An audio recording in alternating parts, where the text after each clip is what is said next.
I'm Theo. And I'm Juliet. And this is Apologies Accepted. We offer an entertaining look at some of the big issues in history by examining public apologies of the famous and infamous. We're looking at politicians, serial killers, actors, and you. Send us a public apology you would like to make, and we'll read it on the air and give you a chance to redeem yourself, or just get some guilt off your shoulders. We're here for you. Once a week, maybe more if you're really, really sorry.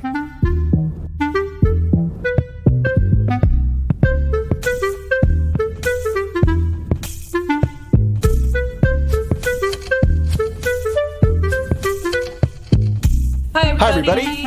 This is Apologies Accepted, the podcast. And I'm not Theo. And I'm not Juliet yet. And the burning question on everyone's minds this week is, what's shaking bacon? I wish I could tell you anything had happened that was cool, or it's like zero. Totally zero. You sound like me this week. Pardon? You sound like me this week. I'm usually the one saying I'm not doing anything. I made bread on Friday in the middle of my workday. Very good. Took little breaks to make bread. Yeah. Uh-huh. And let's see. That's it. So yippee, hooray for me. No, I did, however, resolve an issue that everybody must face in their life. And I resolved it for me. I didn't resolve it for everybody else. Oh, too bad. And no one's allowed to steal this idea.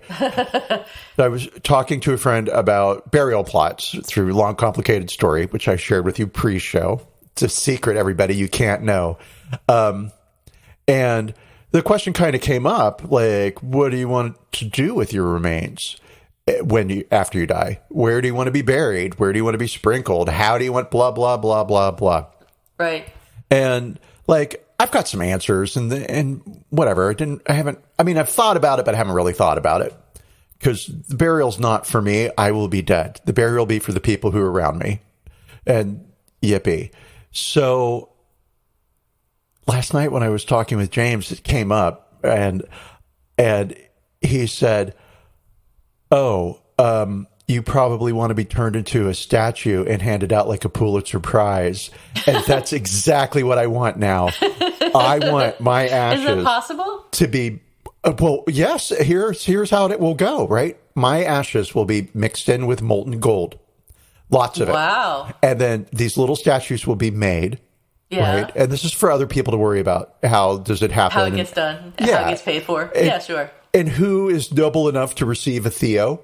Right. And that's the name of the prize and the statue and everything. That's awesome. And once a year, just like the Pulitzer Prize, one person on the planet is awarded the Theo. Wow. Right? And for what achievement? I mean, outside of like being pretty and humble and smart and nice. Right. And pretty, again, if I haven't said that twice, it's very important the pretty part be there. Sure. So whoever that lucky recipient is will get a Theo, right? Wow. And there should just be like, I think 1 million statues printed out so that way. So it for goes on 1 forever. year, for 1 million years. Yeah, exactly. That's amazing. Problem fucking solved. Love it. I'm happy, right? So that's what I'm doing for the world with my life. And future Theo recipients, you are welcome. So yeah, that's how little I had going on in my life this week. Like my watermelon grew a foot. My watermelon vine grew 1 foot. Yeah. Really? Wow. Yeah. Like in a week and a half. And so, that's awesome. It grew a lot. It's going to really take over the backyard, I think. Yeah, probably. And I can't wait. I really. I hope you get to eat some of those watermelons because that's going to be awesome. You know, the possum's going to come and eat them before I ever get to them. Yeah. All sorts of wildlife. But that's all that's shaken over here for bacon this week. What is shaken bacon? Well, I'm going to New York in June. I have originally been planning to go to New York in October with my husband to see. Why are we going? I can't remember now why we're going. For the hell of it, I guess, just to go. We're going to go to the Museum of Modern Art and a bunch of museums, but I think it was just going to be a museum trip. So I'm still going in October with my husband, but I'm now also going in June with my cousin to see an exhibit at the Brooklyn Museum. And there's one thing I can say about this week's episode, and it's that it brought me to to know about this exhibit at the Brooklyn Museum, because somehow in all my linking and reading around and surfing the net for Tom Sachs information, I found out about this exhibit, and now I'm going to go see it. So I'm totally excited. It is an exhibit for the 50th anniversary of Picasso's death, which is this year, and it's curated by Hannah Gadsby, who you may not know her. She's a comedian, and I've seen her live. I know Hannah. You've seen her live? Yeah, she was really good. I love her. She's got a new special out on Netflix. Does she? I'm going to have to watch it. So she curated this exhibit because she, in one of her recent, in her Nanette show, she talked about Picasso. And so one of the curators at the Brooklyn Museum invited her to come and curate an exhibit for the 50th anniversary of Picasso's death. So I think it's going to be fascinating. And we're also going to see another exhibit at the Guggenheim, which is more of a straight Picasso exhibit for the anniversary of his death. So I think it'll be an interesting... I'm only going to be there for like a day because I'm going on Friday and coming back on Monday. But on Saturday, Heather and I are going to go see the exhibit and have dinner, and that's probably about all we'll have time to do. But I think it'll be fun. It sounds so great. I've already gone on that trip in my mind, and I had a fantastic time, and I know you will too. So that's my bacon for this week. That's what I'm going to be doing. I haven't done much recently or this week. I did go to the UPS store, which was very exciting, to return some Amazon stuff that I bought that didn't fit. And I went to pick up my dog's medicine at the vet, and that's really all I've done this week. So there you go. Going to the UPS store takes a lot. That is a major amount of time and effort. So that's a whole week's worth of energy right there. I was proud of myself. I am proud of you. Thank you. So our story today, as I mentioned, is about Tom Sachs, who is a real fucking piece of work. So I have a particular animosity towards artists who so I've heard them called recently in the course of researching this article or this podcast episode. I've heard these people called startists. So somebody fun. Yeah, somebody like Jeff Koons, maybe, or even maybe Andy Warhol. I suppose you could call a startist. Great example. Yeah, but I think the real definition of it is somebody who's more of a star than an artist, and Tom Sachs totally fits into that category, in my opinion. I have never heard of him. Tom Sachs? Yeah, never heard of him. Not until I you had never heard of him before I heard that he had done this apology, and I thought, well, that could be interesting. And then I started researching him, and I went down like a 6-hour rabbit hole, reading articles about him and about what he does and all the stuff we'll talk about in this episode. So I have a ton of information. It might be a slightly longer podcast episode than usual. I apologize if it is, and you guys have places to go, but you can always pause and come back. Or you just put your AirPods in and go do the things you need to do. That's true, too. Yeah. Put your headphones on like me so nobody will talk to you because you look unapproachable. So Tom Sachs is a contemporary startist from New York whose first public work in 1994. Okay, so to set the scene for this public work, he went to a bunch of, he came from a rich family. He went to a bunch of really ritzy schools, and I forget where he went to college, but he went somewhere. And after that, he did a bunch of little jobs like here and there. And one of the jobs he did was as a Barney's window dresser. So I think he started out on the technical side by building structures to put in the windows, and somehow he got invited to create an exhibit or a window scene for the Barney's window, and it was Christmas time, so the scene that he put together was a scene in which Jesus was played by Hello Kitty, and all the wise men were played by Bart Simpson figures. The Holy Mary, whatever, was also played by Hello Kitty in a Chanel lingerie outfit. And if you are on the Zoom call, which Theo is, you can see behind me a picture. I think this is a recreation of the very exhibit itself, which is hideously ugly, in my opinion. But that's why he's a star artist. Go ahead. Don't love the exhibit. It is interesting that, like, oh, look, it's Bart Simpson with Hello Kitty. What are we saying about pop culture and blah, blah, blah, right? And that's the kind of bullshit you can get away with in New York. This wouldn't fly anywhere outside of intellectual, air quotes around, Well, circle.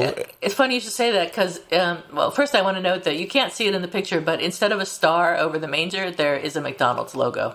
So anyway, yes, consumer culture absolutely is being discussed in this, or alluded to. I don't want to say criticized because we'll get there. Right. But the thing about it is that third graders could have put this together.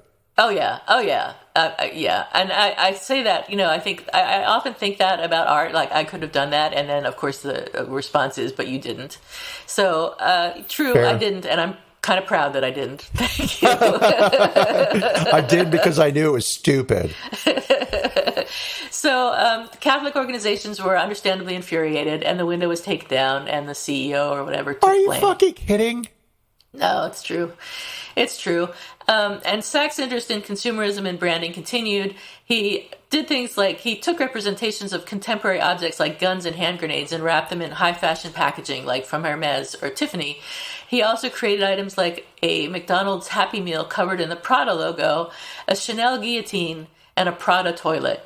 And this all sounds very interesting, but if you look at these things, they're just, well, the Happy Meal and the Prada logo was actually pretty well done, I thought. But the Chanel guillotine was just like somebody cobbled together a guillotine and wrote Chanel on it.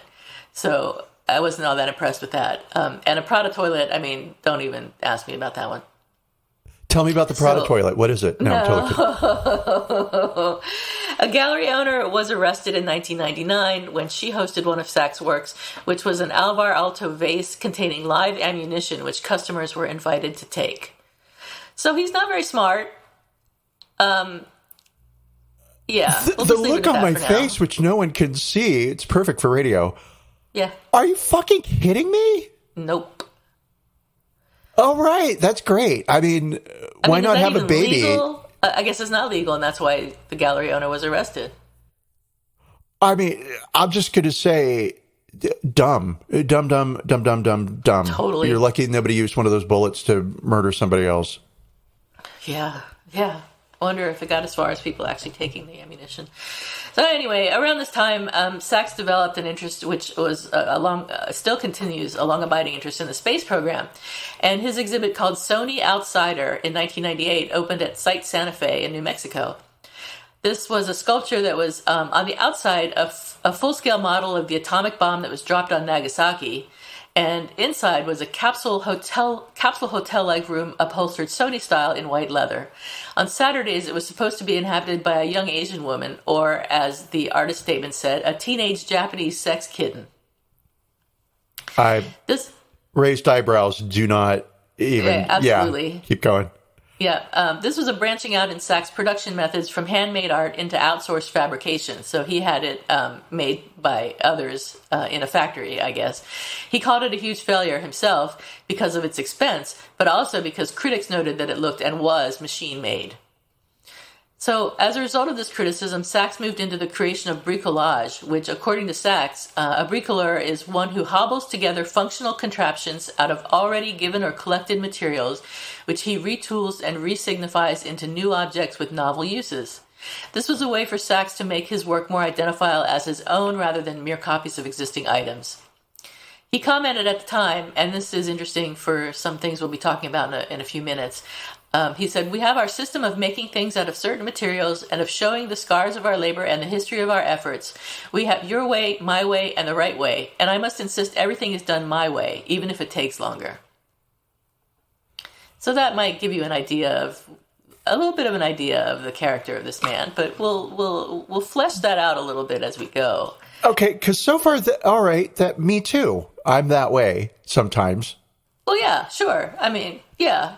Do things my way. That vase goes right there on that spot on that table and nowhere else. And that's where it goes. Yeah. Yeah, sure. Me too. I admit.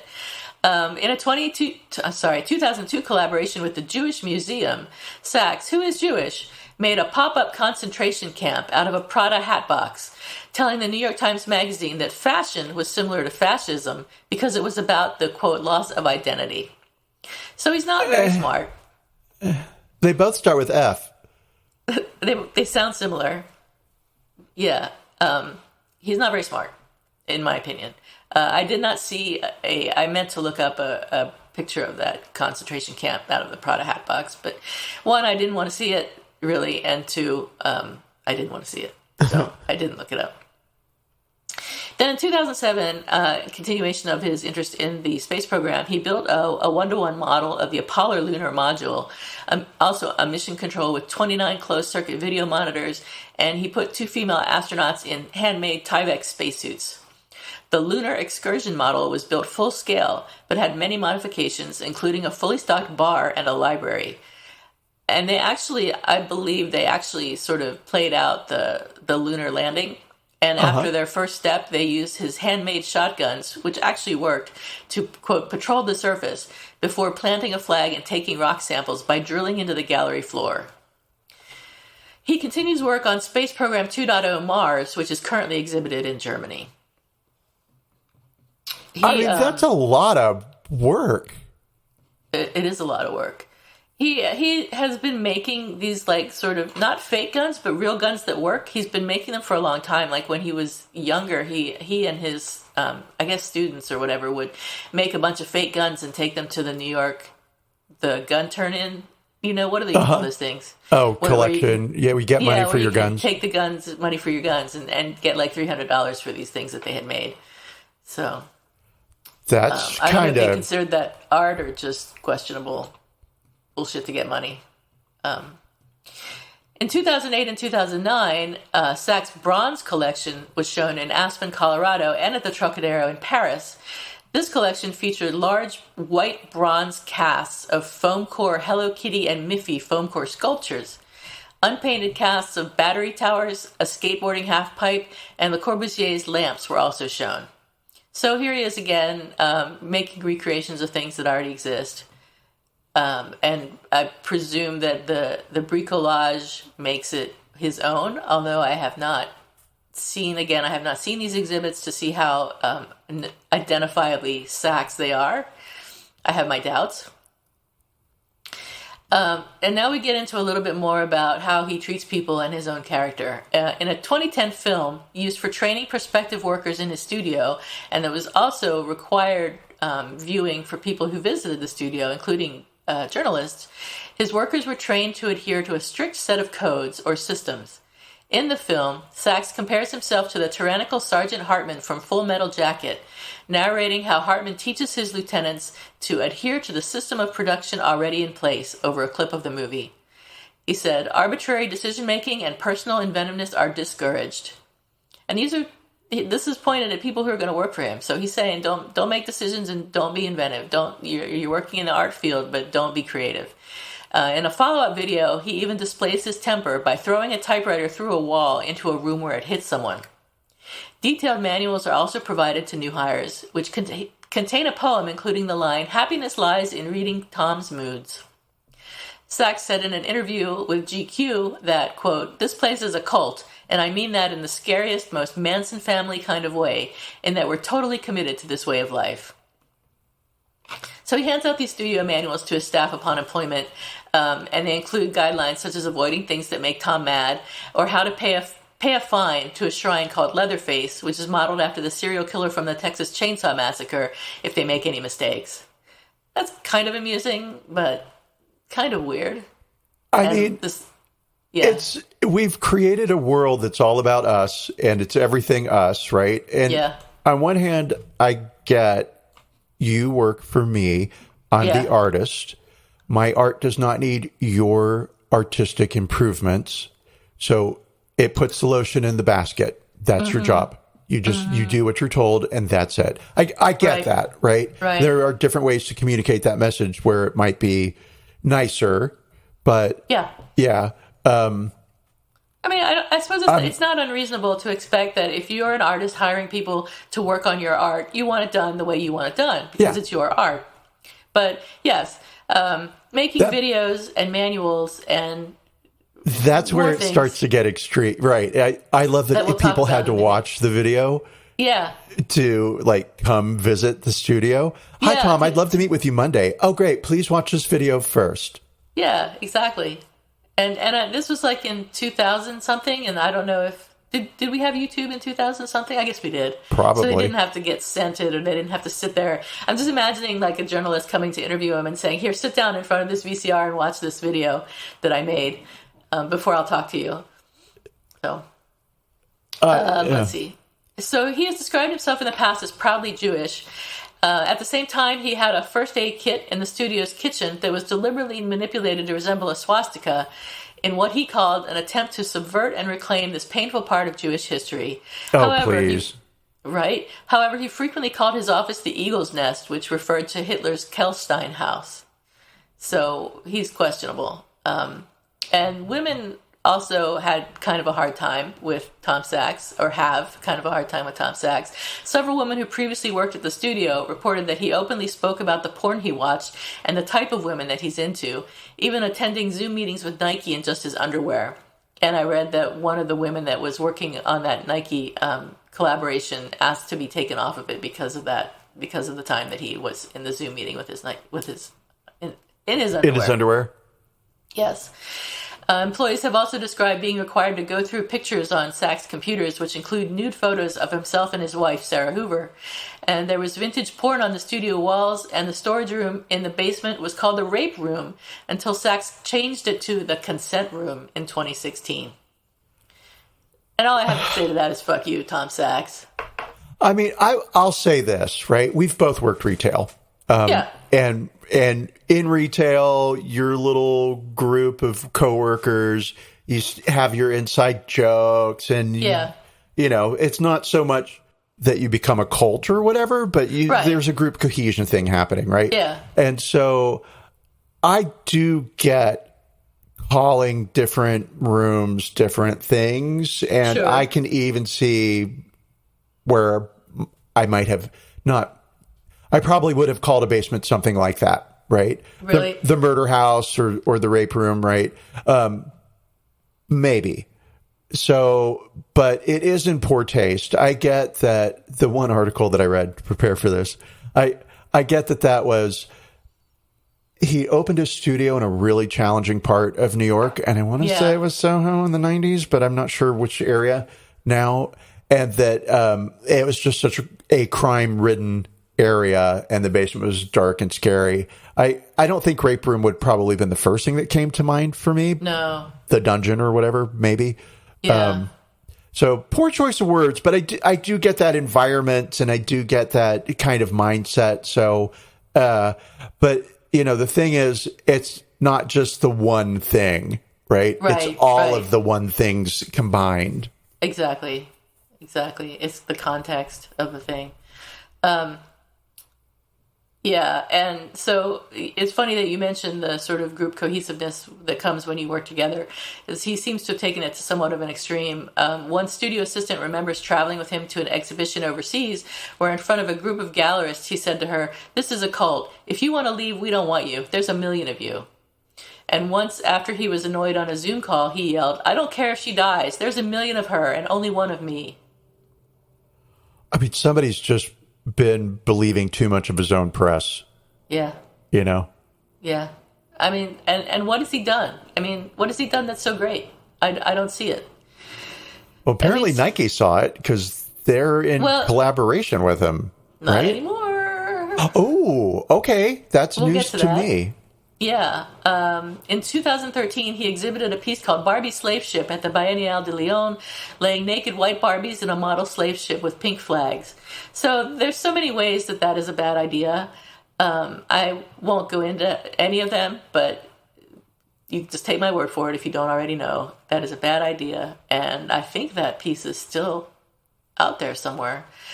In 2017, he worked with Nike, as you implied. He worked with Nike to release the Mars Yard sneaker, which was very popular. At the last minute before launch, though, Nike had to remove from the box the phrase "work like a slave." He had several Nike shoe releases, including one called General Purpose, I think. I get into this more a little bit later.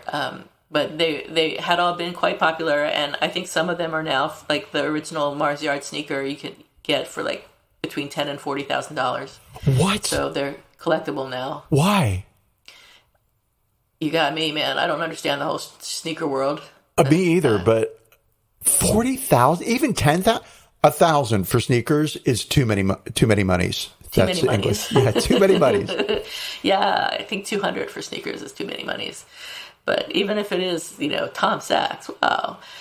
So in 2023, writer and curator Emily Colucci wrote a post on her website, Filthy Dreams, titled, "I found it, the worst art job listing ever created." The article outlined a job posting in which a high-profile Artworld family sought a full-time executive and personal assistant dedicated to a simple goal: make life easier for the couple in every way possible. I wish I had one of those. The job required the candidate to be on call outside of normal working hours and laid out a long list of ridiculous tasks, including picking up clothing from high-end stores, serving as the point person for the couple's fleet of household staff, and managing, quote, dog systems and, quote, closet systems. On February 26th, the New York Times picked up the story, and things spiraled from there. Commenters on Filthy Dreams speculated the employers were Sachs and his wife, a socialite, and former Gagosian gallery director Sarah Hoover, a hypothesis later also reported to ArtNet. Former employee Christie said, "The people who did the more low-level assistant jobs were constantly asked to do stuff for Sarah, his wife. They were technically supposed to be studio employees, but to work their way up the ladder, they had to do all these Sarah Hoover tasks." Sarah Hoover is a feminist who has publicly condemned the ethics of the art world for pretending to have progressive values while in reality reinforcing patriarchal structures and wealth inequality.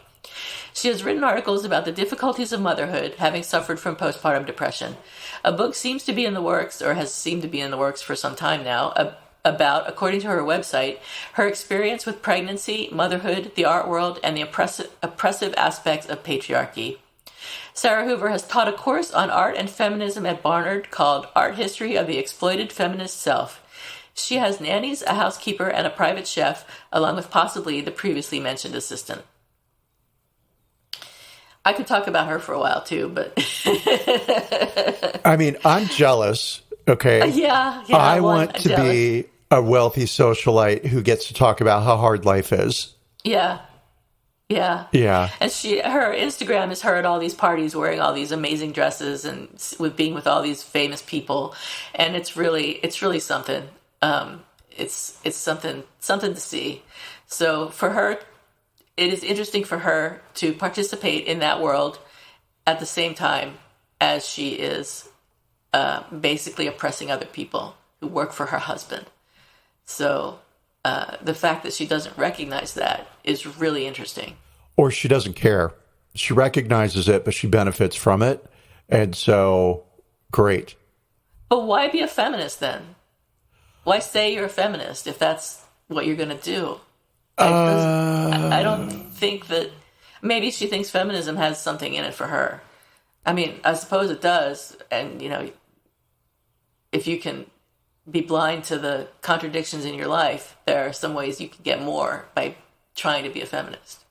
Oh, I mean, for sure. Cognitive dissonance, like my ears are ringing from all the, I don't even know what to say, right? Yeah, exactly. So, but I mean, people are hypocrites. People are hypocrites and turn a blind eye, and things are working for me and down with the man, but not too far down with the man because it's getting some benefits here. And not me, not down with me. No, I'm great. Man. I'm totally great. I care so much about everybody. Yeah. In 2023, so this year, Curb reported on Sachs' misbehavior, sexism, bullying, and fostering a toxic workplace. Shortly after that report, ArtNet spoke to former and present Sachs employees who said that the artist pressured them to perform dehumanizing personal tasks for him and his wife, Sarah Hoover. Sachs required studio workers to observe bizarre rules, such as walking quietly, placing items at parallel and 90-degree angles, and adhering to a strict dietary and exercise routine which involved group workouts while wearing uniforms. He treated the men so much differently. What, did you say something? Oh, no, I was going to say, like, the walking quietly, okay, fine. Maybe you live under the studio or what you're sensitive noise or whatever. Putting things at right angles and parallel. Okay, getting a little bit much there. But adhering to a strict diet, thanks. For $12 an hour or $15 an hour, no, you go fuck yourself real hard. And they have to show up at the routine at the studio at like 7 a.m. 3 times a week to do this exercise routine. All of them together wearing the same uniform, which is bizarre. It's very, I'll say, Japanese corporate culture. Yeah. You know, we work together, but also we are a unit, and as a unit, we function outside of the work hours together, right? So we get together and we do exercises together, and then we go drinking in the evening. Like you live your work, and that's what he's doing. It's and true. I'll say he sounds like a real dick so far, but don't take these jobs, everybody. Well, if you're a kid, basically they're all young. If you're a kid looking for a job in the art world, A, it's hard to find. Yeah. B, you let's just say you think Sachs is really talented. So you want to work for this guy. You may not be aware that it's going to turn out like this. It may only dawn on you after a few days. And you may not have an opportunity to work for someone else who you think is as talented as Sachs.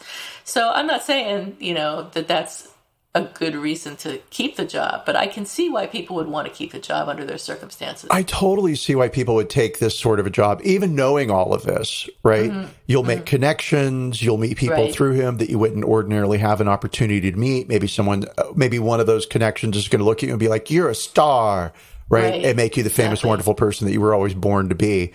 Sure.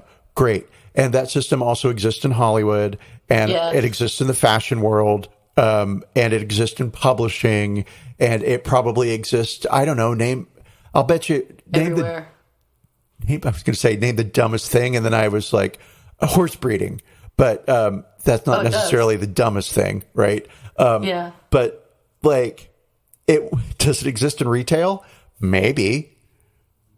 Right. If you wanted to work for a high-end fashion place, probably does. Yeah, I guess so. I'm starting off at McDonald's, but I am going to get that job at Victoria's Secret, and then I am going to end up in the House of Gucci.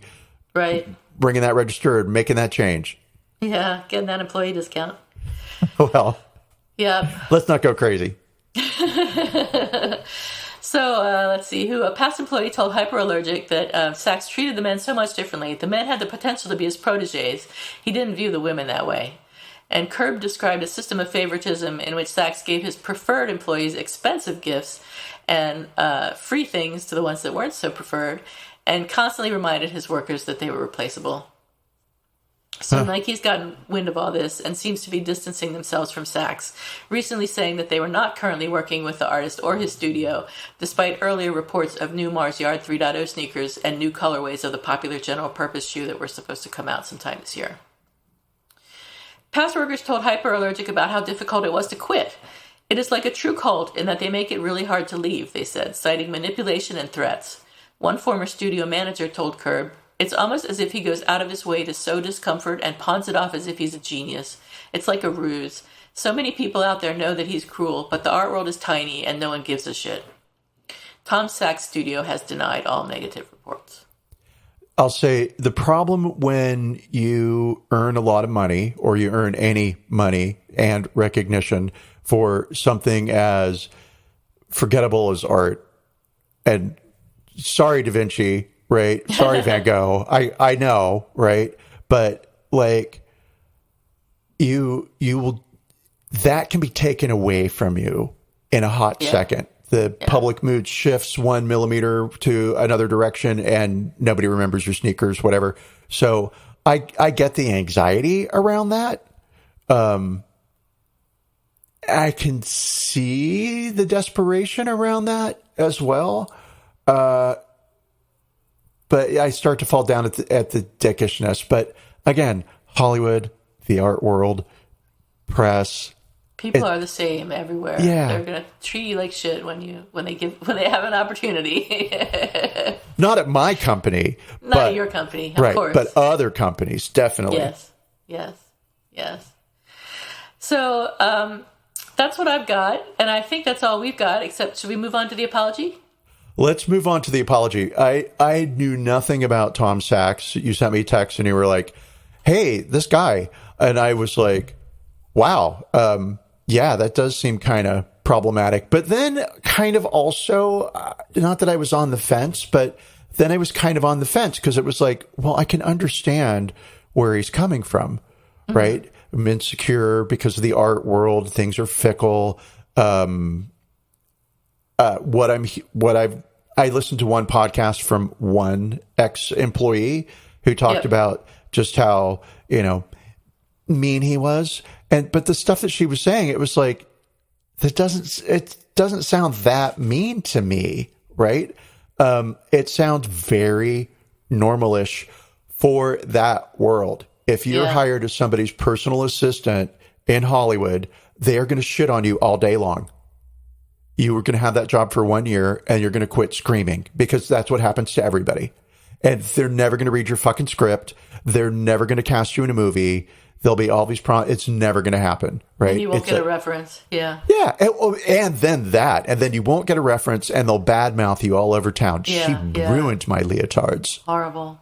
So, but I know too that people are drawn to those industries filled with hope and aspiration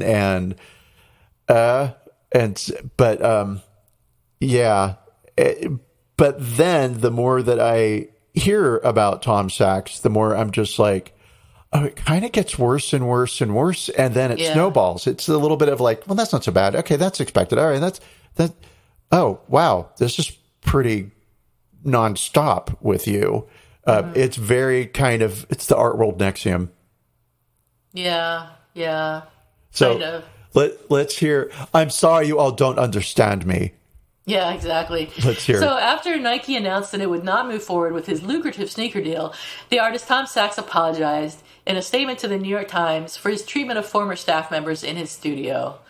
And it was a handwritten note, and it was titled Update. It said, "These past few months have been a time of overdue reflection. It's been painful but vital. I deeply regret that anyone ever felt less than supported, safe, and fulfilled within my studio, but it's clear that some people did. As our business grew at a rapid pace and cultural norms progressed, we didn't take the necessary time to professionalize our operations. I wish I had prioritized this a decade ago. I am laser focused on it now. But to be clear, over my 30-year career, I have never harassed anyone or tried to make anyone feel uncomfortable. I am committed to building a studio culture that better aligns with the values that I explore and develop as an artist. My art and personal professional growth is my main focus." Tom Sachs.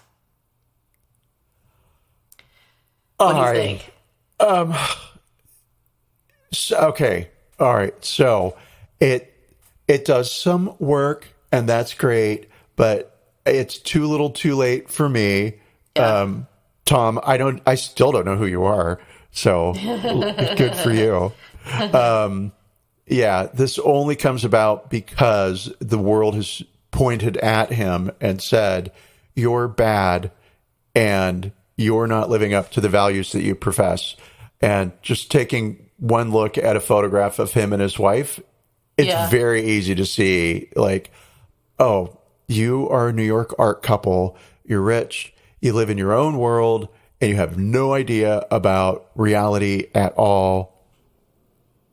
Yep, you're right. So, I mean, it's insincere.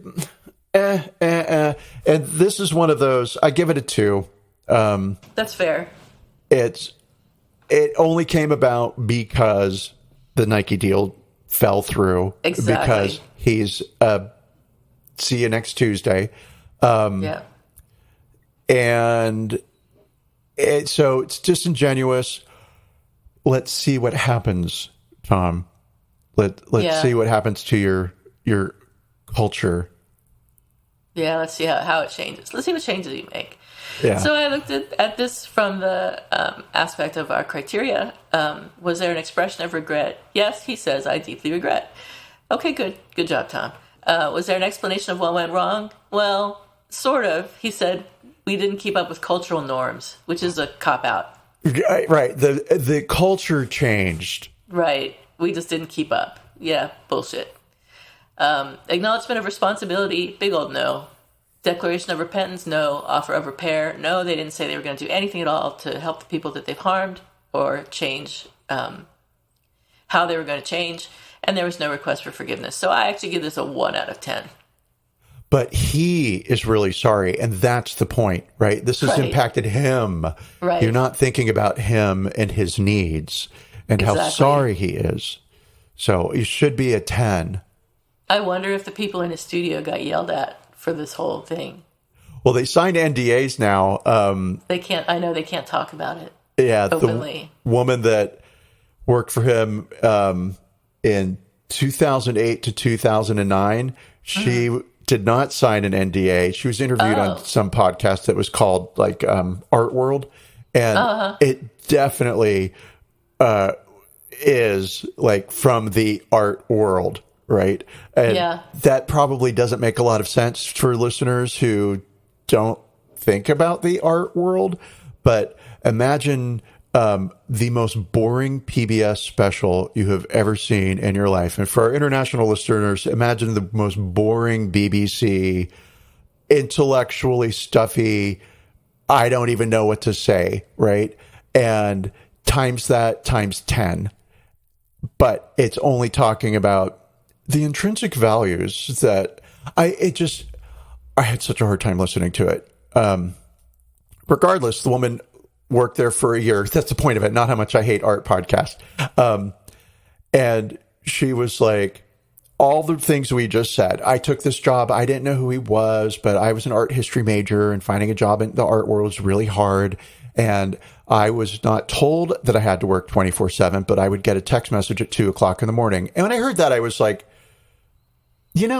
that's okay. I get text messages at 2, 3 in the morning. I turn my phone off. It's on silent. I'll get to that text message when I get to that. But I understand you feel compelled to answer that text message at 2 in the morning. Great. And the interviewer near the end said, and I think this is a crucial question. He said, so did you quit or were you fired?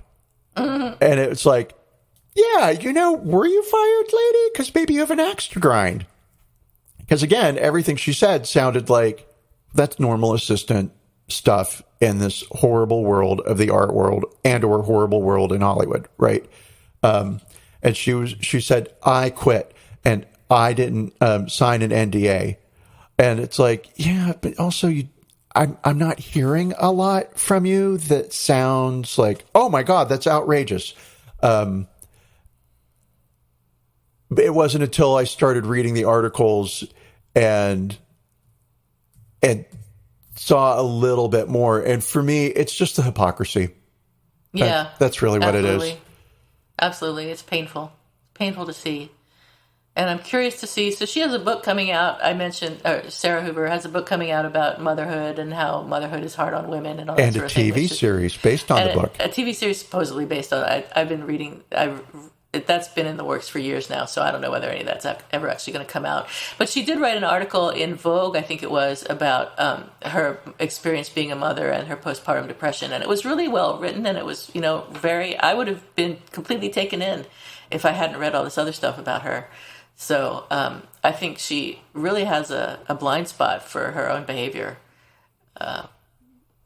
What are you going to do? I mean, I suppose any of us could be guilty of the same thing. So I'm sure. I mean, we all are to greater and lesser degree, much lesser degrees, right? Right. I get the point of sending an assistant over to, let's use a really fancy Hermes, right? To pick up your clothing that's on hold for you. And they've got $20,000 worth of, it's 2 scarves from Hermes for $20,000, right? And your assistant makes $26,000 a year, right? Should your assistant be going to pick that up for you? Aren't they going to feel horrible? Right. Yes, they are, right? But at the same time, I was going to say, but at the same time, that's the job. It's just awful. Nobody should be in the art world at all. There should be no art. There should be no art. That solves that problem. All right. It's done for Thanks, us. Theo. On that note. Oh, no. Do we have an apology expected or who's sorry now? I do not. I tried again. I'm having a really hard time coming up with these. I feel terrible. Let's see. I've got plenty because this is like bad boss hypocrisy.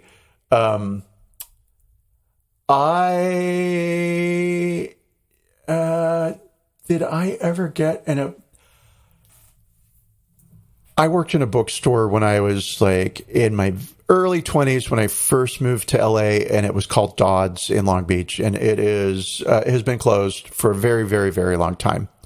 And the manager of the store hired me, and it was an independent bookstore, and I had only worked for chain retail bookstores, right? Very different worlds, entirely different worlds, crazy different. And after a while, she hated me with a white hot passion because I was bored as fuck. I just walked around the store and put books in order.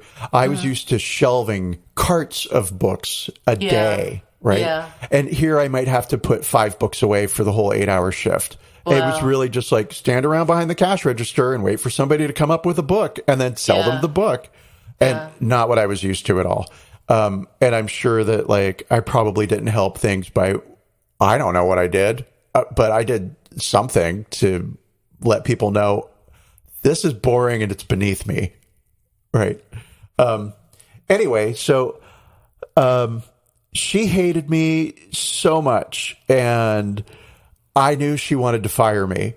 Mm-hmm. And I was like, well, I'm going to have to find another job, but I only want to work in a bookstore and I don't have a car.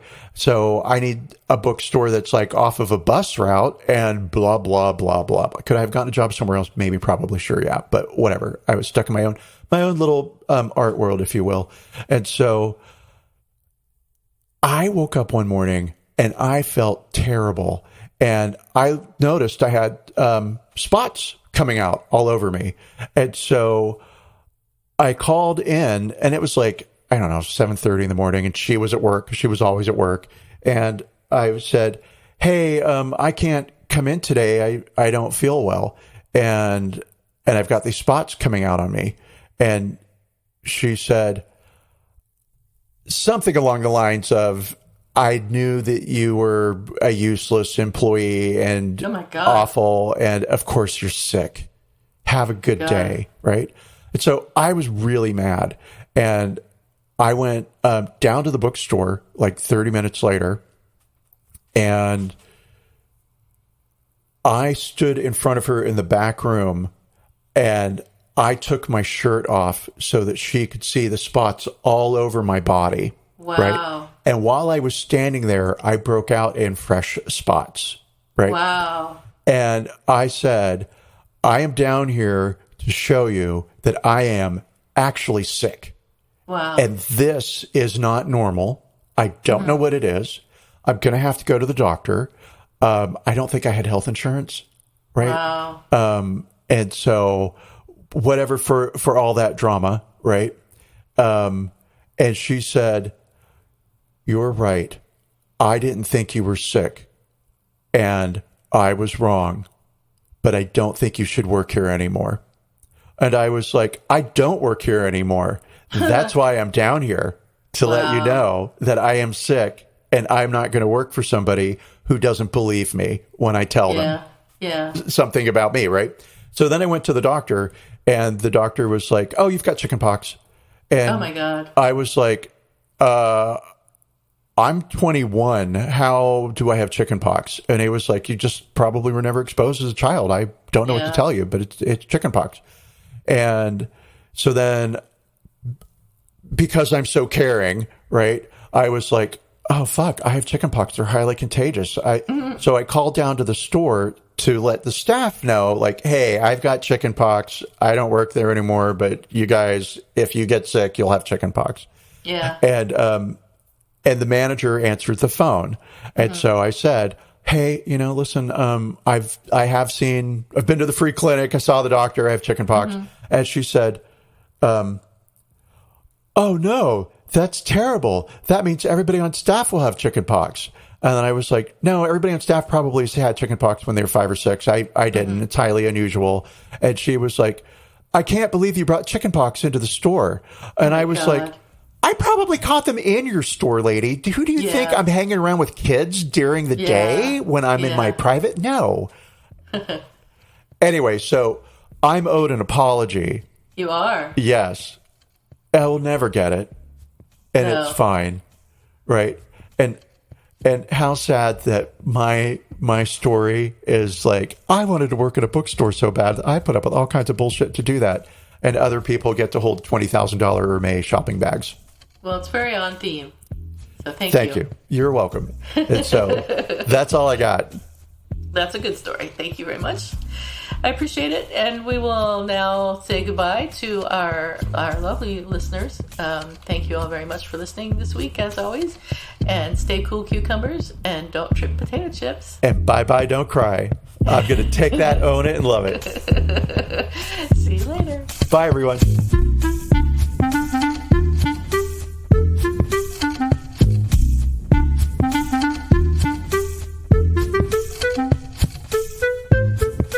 Thank you for listening to Apologies Accepted, the podcast. You can find links to the articles and the sources in the show notes. To submit an apology or find out more, visit us at apologiesaccepted.net, where you can also find our merchandise. We're on Twitter at Apologies Accepted. And on Instagram at apologies.accepted. You can support our important work at Patreon.com/Apologies Accepted. And fuck Facebook.